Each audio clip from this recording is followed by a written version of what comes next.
आदाब, मैं हूं मुमताज आलम रिजवी और इस वक्त मैं आपके खिदमत में हाजिर हुआ हूं एक बड़ी स्टोरी लेकर के। और स्टोरी है इजराइल और फिलिस्तीन के ताल्लुक से।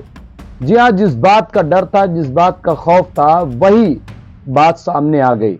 बात यह थी कि 17 जून से लेकर 20 जून तक अक़वाम मुत्तहिदा में अरब लीग और फ्रांस का जो मुश्तरका इजलास होने वाला था, जिसमें कई मुल्कों ने यह कहा था कि हम यहाँ पे ऐलान करेंगे कि फ़िलिस्तीन आज़ाद है और उसको एक आज़ाद रियासत का दर्जा दिया जाए। ये तमाम मुल्कों ने फैसला लिया था और इस पर एक बड़ी कॉन्फ्रेंस होने वाली थी। अमेरिका बार बार मुतनब्बे कर रहा था, खबरदार कर रहा था कि कॉन्फ्रेंस न की जाए, इस कॉन्फ्रेंस को रोक दिया जाए। लेकिन अरब लीग और फ्रांस जो है इस बात पर अड़े हुए थे कि फैसला होना ज़रूरी है। और कई मुल्कों ने तो पहले ही फ़िलिस्तीन को एक आज़ाद रियासत के तौर पर ऐलान कर रखा है। लेकिन ये जो कॉन्फ्रेंस होने वाली थी ये बहुत इम्पोर्टेंट थी, पूरी दुनिया की इसमें नज़रें थी। और यही वजह है, आप देखिए कि कई हज़ार लोग वो अब भी रफ़ा बॉर्डर की तरफ जा रहे हैं गज़ा में लोगों की मदद करने के लिए।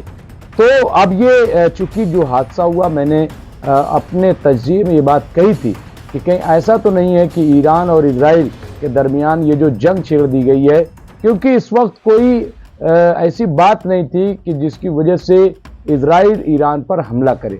लेकिन ये हमला क्यों किया, क्या वजह थी इसके पीछे?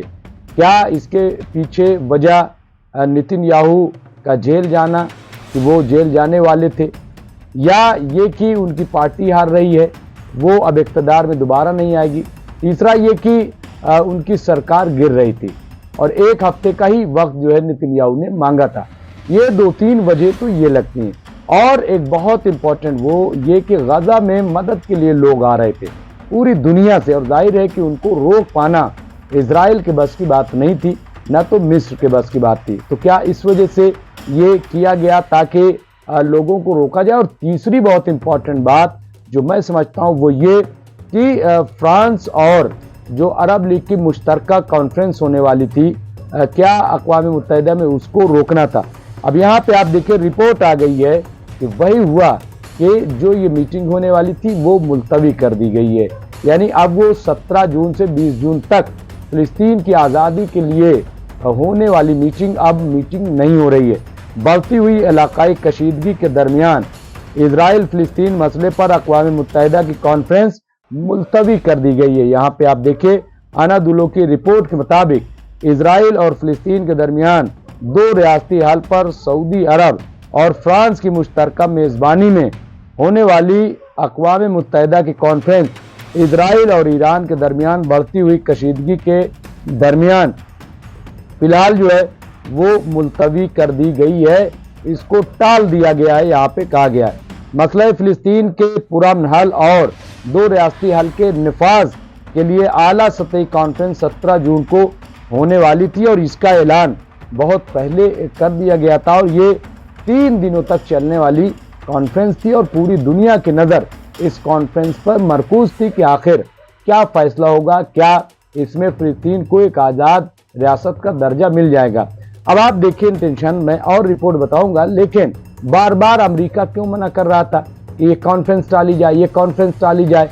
और ये जो ईरान पर हमला हुआ है, इसमें बताया जा रहा है कि सबसे बड़ा हाथ और ये अमेरिका ने ही ईरान पे हमला करा है, ये भी कहा जा रहा है। यहाँ अक़वाम मुत्तहिदा में यानी यूनाइटेड नेशन में सऊदी अरब और फ्रांस के मुस्तकिल मिशंस ने एक मुश्तरका बयान में कहा, ताहम मशरिक़ वस्ता यानी मिडिल ईस्ट के मौजूदा हालात की वजह से जो इलाकाई रहनुमाओं को न्यूयॉर्क में होने वाली कॉन्फ्रेंस में शिरकत से रोकते हैं और जनरल असम्बली और सेक्रेटरीट के सदर को मतला करने के बाद हम सिर्फ इजलास जो है वो करेंगे, खोलेंगे और कॉन्फ्रेंस की मुअत्तली की तजवीज़ पर आगे बढ़ेंगे।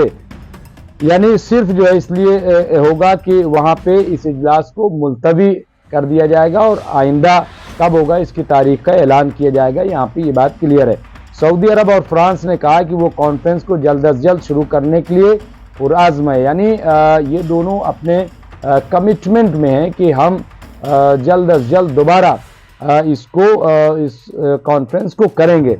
उन्होंने मजीद कहा कि हम तमाम रियासतों और मुबस्सरीन को मंगल 17 जून को सुबह 10 बजे जनरल असेंबली हॉल में कॉन्फ्रेंस के इफ्तिताही इजलास में शिरकत की दावत देते हैं। यहाँ पे ये कहा गया, हालांकि वहाँ पे कोई बातचीत नहीं होगी, कुछ नहीं होगा, सिर्फ लोग जाएंगे और जाने के बाद वहाँ पे एक करारदाद अगली मीटिंग के लिए पास कर दी जाएगी। जुमा के अवाइल में इजरायली अफवाज ने ईरान पर हमला किया, जौहरी और मिसाइल तनसीबात को निशाना बनाया और आला फौजी कमांडरों और साइंसदानों को हलाक कर दिया। ईरान ने जवाब में बैलिस्टिक मिसाइलों से इजराइल के मुतअद्दिद इलाकों को निशाना बनाया। और अभी भी जब हम बात कर रहे हैं तो जंग बहुत तेज़ी से ईरान और इजराइल के बीच में चल रही है। अब ऐसे में जाहिर है कि कैसे मीटिंग होगी, क्या बातचीत होगी, कौन वहाँ जाएगा, कैसे जाएगा, और फिर अभी ये जंग क्या रूप ले लेगा, कुछ भी कह पाना मुश्किल है। क्योंकि जंग जो है वो शुरू करना तो हाथ में किसी के होता है, लेकिन ख़त्म कैसे होगी ये देखने वाली बात होती है। हालांकि ईरान ने कहा कि जंग का आगाज़ जो है वो इजराइल ने किया है, लेकिन इख्तिताम जो है वो ईरान करेगा। और कई जो है चूँकि जंग चल रही है, ईरान 2000 मिसाइल लेकर के तैनात है और हो सकता है कि ये हमला कर भी दिया जाए। जब तक ये आप तक खबर पहुँचे बहुत सारी तब्दीलियाँ आएंगी। लेकिन हम चूँकि बात कर रहे हैं सिर्फ फ़िलिस्तीन की, कि फ़िलिस्तीन जो है उसको इंसाफ मिलना चाहिए। आज भी देखिए कि इन तमाम तर हालात के बावजूद ख़बर अभी मैं देख रहा था जो मिडिल ईस्ट मॉनिटर में कि तकरीबन 56 लोगों को फिर मार दिया गया। वो सब खाना लेने के लिए गए थे। तो अब ये जो इजराइल कर रहा है कि मुस्तकिल बेगुनाहों को मार रहा है, इससे ज़्यादा अफसोसनाक और घिनौनी बात कुछ नहीं हो सकती। बहरहाल ईरान ने बहुत बड़ा अटैक किया, बहुत बड़े हमले किए, जिसकी वजह से पूरा तिल अबीब जो है वो तबाह बर्बाद हो गया। लेकिन आज क्या सूरत हाल होगी, जो भी होगा हम आपको अपडेट करते रहेंगे। और हमारा लाइव प्रोग्राम भी आप ज़रूर देखिए, क्योंकि उसमें हम बहुत ताज़ा अपडेट आपको दे रहे हैं और कुछ गेस्ट से बातचीत भी कर रहे हैं। बहुत बहुत शुक्रिया।